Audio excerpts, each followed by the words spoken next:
कुछ चीजें हैं, कुछ शब्द हैं, अगर तुम उन्हें समझने लगो तो तुम्हारी जिंदगी की आधी दिक्कतें अपने आप खत्म हो जाए। जैसे एक शब्द है कीमत। कभी कभी तुम्हें पता ही नहीं होता कि तुम किस चीज की कितनी कीमत है। ये शब्द बड़ा प्यारा है, कीमत। एक शब्द है इंटरेस्ट। ये सब शब्द बहुत प्यारे हैं, और अगर तुम्हें ये सब शब्द समझ में आने लगे, तुम्हारी जिंदगी की मेजर प्रॉब्लम खत्म हो जाए।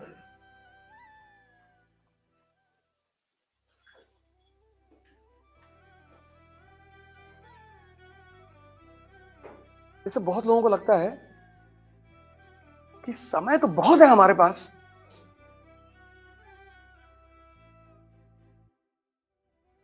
तुम्हारी उम्र कितनी?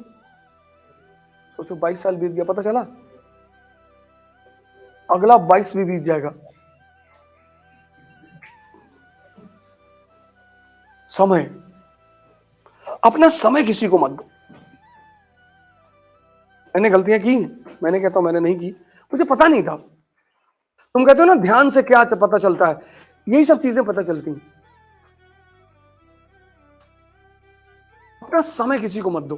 अकेले बैठे रहो, जीवनी पढ़ो, जीवनी पढ़ो, घूमो, यहां से आगरा चले जाओ पैदल, तो कुछ तो फायदा होगा ना तुम्हारा, कुछ तो होगा।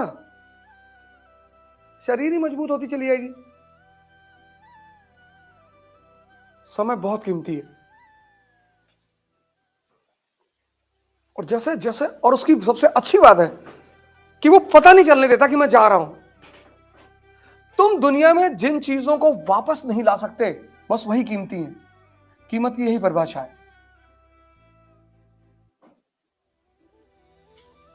जैसे सांसें चली गई, फिर नहीं ला सकते। सारा प्राणायाम का खेल सांसों पे तो टिका हुआ है, सारा ध्यान का खेल सांसों पे टिका हुआ है। सारा ध्यान, सांस और मन, इतना गहरा संबंध है दोनों का। अगर तुम इसको रोक लो, ये रुक जाएगा।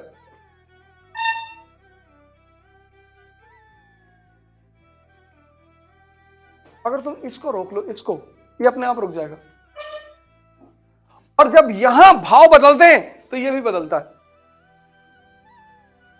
गुस्से में सांसें बहुत तेज चलती हैं, इनका इतना गहरा संबंध है, इतना। सारा ध्यान का खेल इस पर टिका हुआ है। अब मन पता नहीं कहां है, ये पता ही नहीं कहां है, इसका पता ही नहीं। विचार कहीं यहां से निकलते हैं, लेकिन कहां है वो नहीं पता। कहां से आ रहे हैं और क्या आ रहे हैं, ये दोनों चीजें नहीं पता। इस पर तुम होमवर्क कर ही नहीं सकते। फिर लोग आते हैं ना, मन को कैसे कंट्रोल करें, कहां है, नहीं ये तो नहीं पता कहां है। इस पर तुम काम कर ही नहीं सकते। तो बचा क्या? ये। अगर तुम इस पे काम करना शुरू कर दो तो ये तुम्हारे कंट्रोल में आना शुरू हो जाएगा।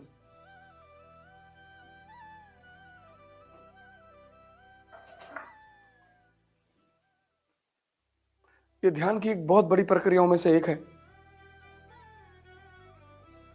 सबसे ज्यादा कीमत हिंदुस्तान में सेक्स के दवाओं की है, और सबसे ज्यादा मांग भी, और सबसे ज्यादा विरोध भी।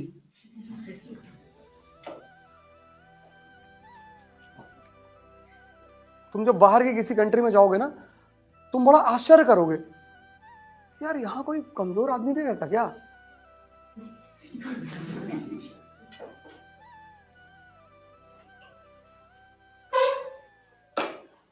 तुम टहलो उस कानपुर शहर में, दीवालों पे जो लिखा है इनको पढ़ो, निराश पुरुष मिले।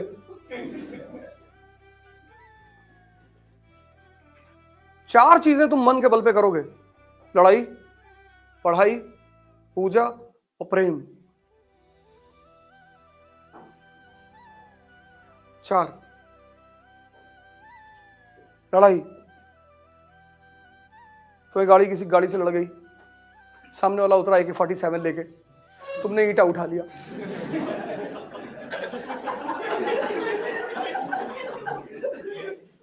उसने कहा मारना मत। AK-47 लिया है। इसीलिए तुम भगवान को मानते, गन तो खरीद लोगे, हिम्मत कहां से लाओगे? वियतनाम का युद्ध पढ़ो, अमेरिका वियतनाम का युद्ध, इंडो चाइना नहीं, वियतनाम, वियतनाम। अच्छा हाँ, इंडो चाइना, ठीक ठीक। वियतनाम वॉर पढ़ो, छोटे छोटे बच्चे, छोटे छोटे पत्थर उठा के अमेरिकन फाइटर पे मारते थे, पत्थर उठा के फाइटरों पे मारते थे, फाइटर पे उतर। ये कहां से लाओगे? कौन सा मंत्र पढ़ोगे?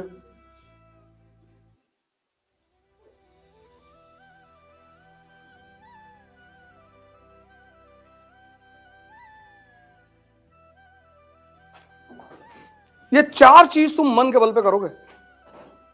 इसलिए तो बार बार कहता हूं कि मन और शरीर जरूर इस्तेमाल कर लो, नहीं तो एग्जाम तो छोड़ो, हर जगह हार जाओगे।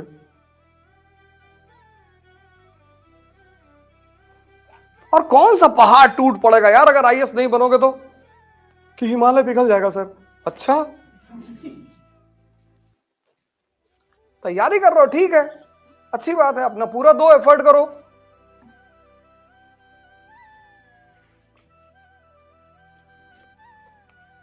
हम तो कर्म ही कर सकते हैं ना।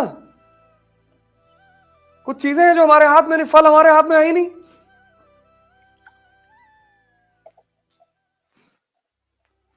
इंसान की परेशानी की वजह क्या है? वो फल को अपने हाथ में रखना चाहता है ही नहीं। नहीं तो भगवान का अस्तित्व तो ना खत्म हो जाए।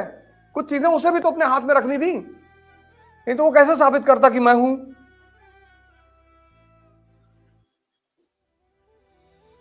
अगर हर काम इंसान चाहता और कर लेता, भगवान को मानता भी,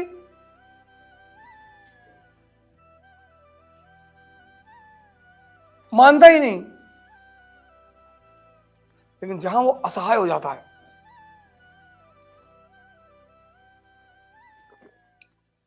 सबसे ज्यादा पुजारी तुम्हें मंदिर में नहीं मिलेंगे, अस्पताल में पड़े हैं बिस्तर में, भैया ठीक हो जाए तो डेली नमाज पढ़ेंगे। ओ बात की बात है, पता नहीं पढ़ो कि ना पढ़ो।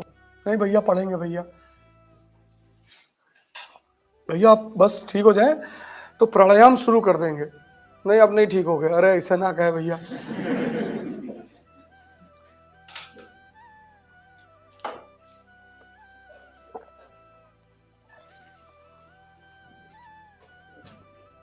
जैसे तुम रिक्शा वाले से बात करो कि पैसा पा जाओगे तो क्या करोगे, मान लो भगवान तुम्हें 100 करोड़ रुपए दे दे, भैया हॉस्पिटल खुलवाएंगे।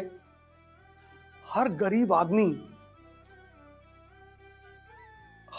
आदमी का यह सपना होता है कि जब अमीर हो जाएंगे तो अच्छे काम करेंगे। और जब वो अमीर हो जाता है तो पता नहीं कहां भूल जाता है वो उस बात को। इलाहाबाद, दिल्ली में बहुत ऐसे लड़के थे कि एक बार हमारा सिलेक्शन हो जाएगा, IAS बन जाएंगे तो फ्री कोचिंग चलवाएंगे गरीब बच्चों के लिए। अच्छा, फ्री, पैसा नहीं लेंगे। अच्छा,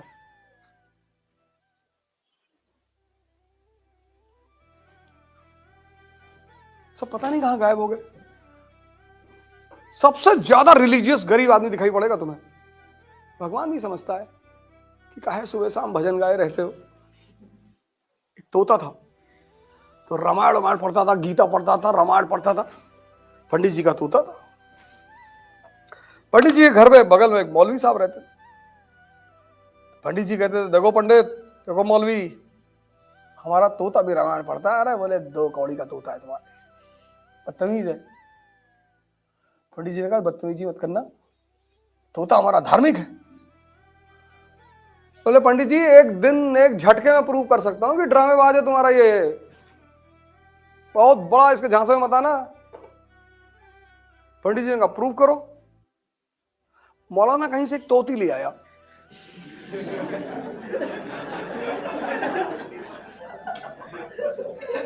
और उसने उस तोती जो है उस तोते के पिंजरे में डाल दी। पूरा दिन बीत गया, तोता कुछ बोला ही नहीं। ना रामायण ना गीता, कुछ पढ़ा ही नहीं, कुछ बोला ही नहीं। पंडित जी बेचारे सन्नाटे में आ गए कि ये क्या हो गया यार। 3-4 दिन बीता, पंडित जी को बर्दाश्त नहीं हुआ। फिर पंडित जी ने तोते से पूछा कि क्यों है, तू आजकल हनुमान चालीसा नहीं पढ़ता? कहा जिसके लिए पढ़ रहे थे वो आ गई, अब जरूरत ही क्या है। अब तुम आईएएस बन गए, कानपुर के कलेक्टर हो, तुम्हारे कुछ रिश्तेदार तुम्हारे यहां घूमने आए हैं, तुमने पीवीआर में मॉल में फोन किया कि मेरे 4 रिश्तेदार जा रहे हैं, पास भिजवा दो। जी साहब, उन्होंने 10 पास भिजवा दिया। आपके रिश्तेदारों ने पास दिखाया, टिकट नहीं लेना पड़ा, पैसा बचा है। अरे बहुत रिश्तेदार आएंगे, अभी तो नहीं ढूंढ पाओगे, लेकिन उसके बाद जब सिलेक्शन ले लोगे तो कंट्री के बाहर से आएंगे। तुम दुखी होते हो ना कि इस वक्त तुम्हें कोई एंटरटेन करने वाला। भाई साहब बहुत अच्छा है कि तुम्हारे पास कोई है नहीं। अगर तुम भगवान के आशीर्वाद से अमीर घर से बिलोंग करते हो तो भी बहुत कम पैसा अपने पास रखा करो, पैसा रखा ही मत करो, रखा ही मत करो। पैसा नहीं रहेगा, कोई तुम्हारे साथ ही नहीं रहेगा। लोग ज्यादा साथ में रहते हैं, उधार मांग लो।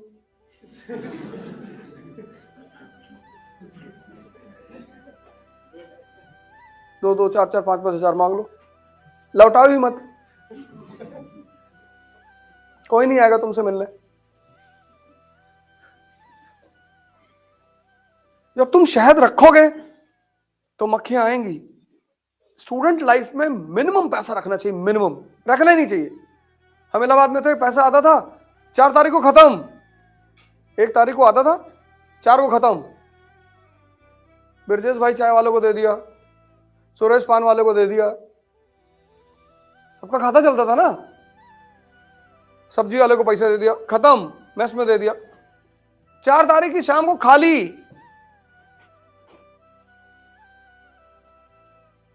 फिर पूरे महीने पढ़ाई छोड़ के करना क्या, पैसा है ही नहीं।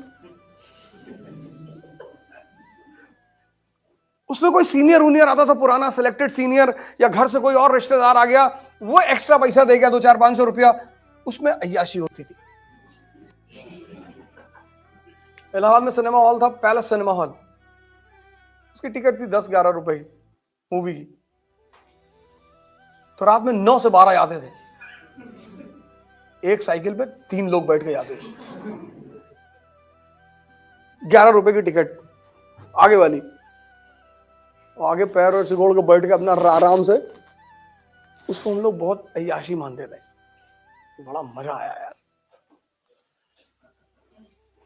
और इलाहाबाद में एक दरोगा था, वो ले जाके हम लोग को छोड़ आया था करीब 30 किलोमीटर शहर से बाहर। कहता था रात में क्यों घूम रहे हो? सर मूवी देखने आए हैं। क्या करते हो? स्टूडेंट है। कहा बैठा इनको गाड़ी में, ले गया 30 किलोमीटर शहर से बाहर छोड़ आया। कहा पैदल आओ।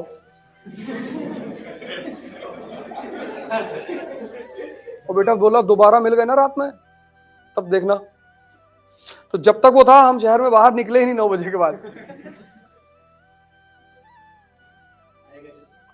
पैदल। अगर कोई साइकिल चलाता था और हैंडल छोड़ देता था, मान लो कुछ लोग होते ना, एक हाथ छोड़ दिया, कटवा देता था आरी से उसको, कि जब पकड़ना ही नहीं तो लगाए क्यों।